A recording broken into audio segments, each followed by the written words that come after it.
इस लड़के ने फोटो खिंचवाते वक्त गलती से लैंडमाइन के ऊपर पैर रख दिया, लेकिन ये बात कैमरामैन को पता चल गई। पर तभी एना ने सोचा कि उसे फोटो खींचनी नहीं आती, इसलिए वो कैमरामैन के पास चली गई। पर फिर फोटोग्राफर ने सभी को वहीं पर रोक दिया और हिलने डुलने के लिए मना कर दिया। जब डेविड ने देखा तो सैम ने सच में किसी लैंडमाइन के ऊपर पैर रख दिया था। सैम की बुरी तरह से फट चुकी थी। जब उन्होंने मिट्टी हटाकर देखा तो वहाँ पर सच में एक लैंडमाइन थी, लेकिन इसी वक्त कैमरामैन वहाँ से चला गया और उसने बोला कि वो किसी की मदद लेकर यहाँ पर आएगा। एना वहाँ पर खड़ी खड़ी रो रही थी। इधर डेविड फोन लेकर किसी को कॉल करने के लिए चला गया। सैम को लगा कि वो बच जाएगा, पर फिर जब कुछ देर बाद डेविड वहाँ पर आया तो उसने एकदम से अपना चेहरा बदल दिया। पता चला कि लैंडमाइन डेविड ने ही रखी थी और उसने उन्हें बताया कि पहाड़ी की इतनी ऊंचाई पर ना तो कोई सिग्नल होगा और ना ही कोई मदद के लिए आएगा, क्योंकि वो एना को बहुत ज्यादा चाहता था। पर एना और सैम का अलग से अफेयर चल रहा था, इसलिए उसने सैम से बदला लेने के लिए ये प्लान बनाया था। एना ने इसके लिए डेविड से माफी भी मांगी, लेकिन डेविड ने कुछ नहीं सुना और वहाँ से चला गया। फिर वो एक फावड़ा लाया और सैम के मरने के बाद उसकी लाश को ठिकाने लगाने के बारे में सोचने लगा। पार्ट 2 के लिए प्लीज वीडियो को लाइक और कमेंट करें।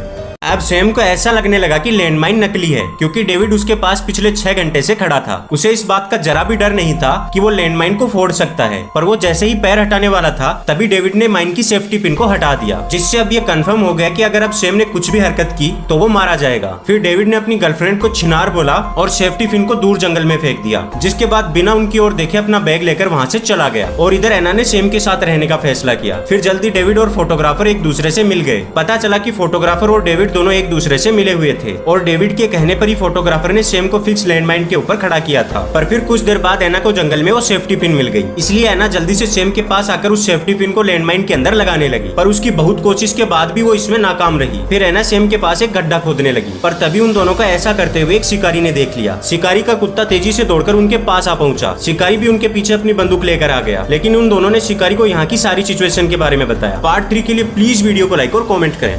शिकारी ने यहाँ की सारी सिचुएशन को आसानी से भांप लिया, जिसके बाद उसने अपने गंजे बालों को एकदम अश्लील तरीके से लहराया, क्योंकि अब उसका मन एना को देखकर मचल गया था और वो उन दोनों की मजबूरी का गलत तरीके से इस्तेमाल करने का सोचता है। जिसके बाद एना उसे गड्ढा खोदने में मदद करने के लिए बोलती है और वो मान भी जाता है। पर इसके बदले में शिकारी को एना से कुछ चाहिए था। एना को इसके बारे में कुछ नहीं पता था, लेकिन फिर भी वो मान जाती है। पर फिर शिकारी एना को उसकी अंडरवियर उतार कर देने का बोलता है, लेकिन सैम ने तभी शिकारी के सामने केस और क्रेडिट कार्ड रख दिए। पर शिकारी ने उस क्रेडिट कार्ड को लेकर जमीन पर फेंक दिया और वो दोबारा से एना के पास गया। उसने साफ साफ बोला कि उसे कोई पैसे नहीं चाहिए, उसे सिर्फ एना की अंडरवियर चाहिए और अगर एना ने इसके लिए हाँ नहीं कहा तो वो यहाँ से चला जाएगा। ये देखकर बेचारी एना के पास तंबू में जाकर अंडरवियर निकालने के अलावा कोई दूसरा रास्ता नहीं बचता है। लेकिन तभी दोबारा से शिकारी ने उसे कहा कि वो उसे अंडरवियर निकालता हुआ देखना चाहता है। मतलब साफ था कि बूढ़े शिकारी को एना की दुग्गी में इंटरेस्ट था। अंत में फिर एना उसे अपनी अंडरवियर उतार कर दे देती है, जिसके बाद वो गड्ढा खोदने के लिए फावड़ा लेकर आ जाता है। एना और सैम को लग रहा था कि अब सब कुछ ठीक हो जाएगा, लेकिन ये तो बस एक शुरुआत थी। पार्ट 4 के लिए प्लीज वीडियो को लाइक और अब लड़की शिकारी के कहने पर उसे अपनी अंडरवियर उतार कर देने लगती है, पर जैसे ही उसे अंडरवियर मिलती है वो उसे लेकर दूर फेंक देता है और उस लड़की को उसे उठाकर लाने के लिए बोलता है। जिसके बाद लड़की डॉगी स्टाइल में चलकर उसे अंडरवियर लाकर दे देती है, पर शिकारी दोबारा से उसे फेंक देता है और लड़की को अंडरवियर अपने मुंह से उठाकर लाने के लिए बोलता है। उन दोनों के पास ऐसा करने के अलावा दूसरा कोई ऑप्शन नहीं था। इस बार वो लड़की उसे अपने मुंह से उठाकर लाके देती है, जिसके बाद वो उस लड़की को अपना वॉकी टॉकी दे देता है। लेकिन सामने वाले इंसान को उनकी भाषा समझ नहीं आ रही थी, क्योंकि वे दोनों यहाँ की लोकल भाषा नहीं बोल पा रहे थे।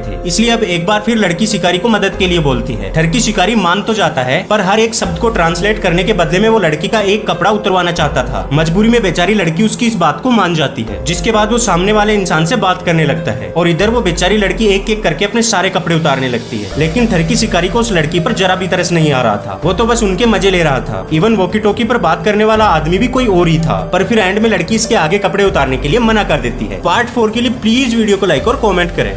अब वो शिकारी धीरे धीरे नोटी होने लगता है, क्योंकि वो अब लड़की की इज्जत पर हाथ मारने लगा। वो सैम के सामने ही उसे घसीट कर ले जाने लगता है, पर सैम कुछ भी नहीं कर सकता था, क्योंकि वो लैंडमाइन के ऊपर खड़ा हुआ था और अगर गोली चली तो वो उसकी गर्लफ्रेंड को भी लग सकती थी। पर फिर शिकारी नादान लड़की के साथ वो सब कुछ करने लगता है जो एक भला इंसान कभी ना कर सकता था। लेकिन अब धीरे धीरे सैम का कंट्रोल टूटने लगता है और एंड में वो गोली चला ही देता है, जिससे वो भी नीचे गिरकर बेहोश हो जाता है। लेकिन वो लैंडमाइन नहीं फटती, क्योंकि वो नकली थी। पर जब सैम की आंखें खुलती हैं तो वो देखता है कि वो बुलेट उसकी गर्लफ्रेंड के गई थी और इसके अलावा शिकारी भी बच गया था। पर फिर कुछ सालों बाद का सीन दिखता है। सैम अब किसी के घर पर आया हुआ था, जहां एक औरत और उसकी बच्ची थी। दरअसल ये घर उसी शिकारी का था, पर शिकारी को ये अंदाजा नहीं था कि सैम उसके घर तक पहुंच जाएगा। जब शिकारी सैम को देखता है तो उसकी फटके हाथ में आ जाती है, क्योंकि अब सैम भी उसके साथ वही करने वाला था जो उसने उसकी गर्लफ्रेंड के साथ किया था। पर तभी शिकारी दौड़ता हुआ जाता है और अंदर से अपनी राइफल लेकर आ जाता है, पर उसे ये नहीं पता था कि सैम ने ऑलरेडी राइफल से बुलेट्स निकाल ली थी। पार्ट 6 के लिए प्लीज वीडियो को लाइक और कमेंट करें।